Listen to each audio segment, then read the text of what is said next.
So I appreciate the work that you guys are doing. I really do. That's a really good question. Thank you. One more category that comes to mind that we've touched on a tiny bit, but what powers would you have as Lieutenant Governor in order to change that situation? Well, the powers that I would fight for, I'd go to the governor with, is what I talked about earlier. Looking, first of all, I'd help him craft a conservative budget, number one, and that would be helpful. And because I think you can if you lower the spending, it's going to lower taxes in the state. And then it's the regulation climate. So you help solve number one as Lieutenant Governor by crafting a conservative budget. Number two, try to reduce the regulatory burden on especially small businesses and entrepreneurs right now. And you start to go in, like I said before, into the DNR and understand the rules that Doyle's put on and rules that have existed before, even under Republican administrations. I mean, when I'm traveling the state, I'm hearing from businesses that the DNR is holding projects up because of X, Y, Z. You start to see trends out there, and doesn't take a rocket science to figure out this is what you got to do and focus on. So you start knocking down those barriers within DOT, DNR, Department of Revenue, all across the board, and that regulatory environment's there.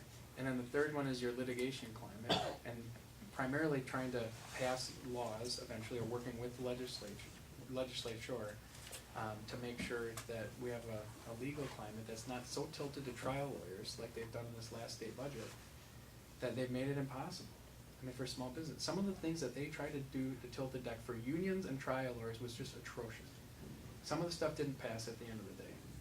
But I mean, on unions, I mean, shouldn't get me started on this stuff. No, go ahead. Exactly what we want, Brett. But some of the union stuff that they tried to slide through at the last minute tilted the scales so badly that any employer that wanted, like, employers were not able to basically organize a group to talk about on their side, on the employer's side. But yet, the unions, these employees had to be part of this union to go there, and were able to organize, and you couldn't do anything to prohibit that. I mean, everything was tilting the scales towards unions, and I know 3 or 4 different bills that would go through the process. Trial lawyers, things were tilted to them so badly in so many different ways across the board that, I mean, it was so obvious and so blatant to me, and so frustrating that the Main Street media didn't pick it up in many cases. They would just talk about an issue in general terms. We all knew what was going on. It was either for the teachers' union or the trial lawyers, and that's what was going on in the state budget. The joint several liability was probably the biggest one, and so we keep fighting against all that stuff. And the litigation climate is also a key piece of this, whether it's medical malpractice, liability for doctors, etc. Right across the board, you got to make sure that you have a better legal climate in this state to do business, because it can really impact stuff. So Lieutenant Governor can help put together a strong conservative budget that reduces spending, can aggressively go into the administration and start repealing those laws. I mean, and then working with your colleagues within the legislature, and it's called JCRER, the Joint Committee on Review of Administrative Rules. When I was the Chief of Staff to Joe Lightcom, he was the co-chair of JCRER, and it's the second most powerful and underutilized committee in the state legislature right now. They have the power to go in and actually suspend rules and regulations, and then it triggers and goes through an entire process. But a lot of citizens don't realize the power that the governor ultimately has on these rules and how much flexibility. Oftentimes the legislature will pass laws and it will be pretty general, or general enough, and they'll say, all right, agencies, you go do X, Y, and Z to carry this out. And then what we've run into on the liberal side now, watching Governor Doyle, is that his agencies would interpret rules and these policies and said, well, the legislature intended this, when it was completely counter, and they would actually have bigger government come in and start to take away more rights. I mean, all across the board they start to do that. That's why the raw milk issue, that's why you start to see DAC started coming down on farmers that were starting to advertise. So the sales of raw milk started to grow too much, so the government said, no, we can't do that. Some people are being too successful here. We're gonna start to curtail your rights. And then Department of Revenue's interpretation of certain policies, actually to bring in more tax revenues. We're doing it to businesses across the state that I would hear about. So as Lieutenant Governor, you can go in and you can reverse some of those decisions immediately, and that will have a significant impact right away. Significant. and all of those three things helps create a better business atmosphere. So when the Forbes magazine publications come out in 2 or 3 years, we suddenly turn it around and we've jumped. And then the articles are, what happened in Wisconsin right now? But it's the fundamental infrastructure of our state and that environment on taxation and regulation and litigation that matters. And that's been my focus, and that's what I believe that I can do as lieutenant governor. Do you think business should pay any tax? Do I think businesses should pay any tax? Yeah, I think they should pay, I do think they should pay some taxes. Like, Property tax, some property taxes. I think we can lessen the burden on them overall.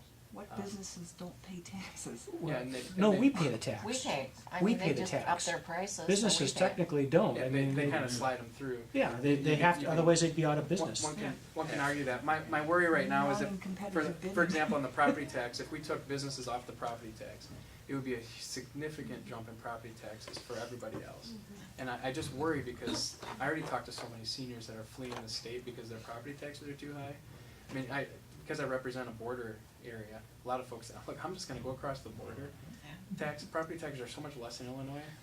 Let me just ask a question to help understand this. So, if a business builds in the cost of their property tax in the goods sold, they have to, because they have to make It's a all part profit. of it. So how does that get offset? So in other words, if they don't pay property tax, I mean, we're paying for it already. Can you help me understand that? I'm not so sure that they build it entirely in, because there's only so much the market will bear for it. So they could cut their administrative services, Well, and help any pay. business has to make a profit. They're No, not gonna operate at all. I understand that, but there's only so much. I mean, I don't think you can say that's just the market value of it, or they're gonna raise, I mean, consumers are only gonna pay so much for their goods and services. Well, but let's look at I mean, it's, in a way it's apples and oranges, but in a way it's not.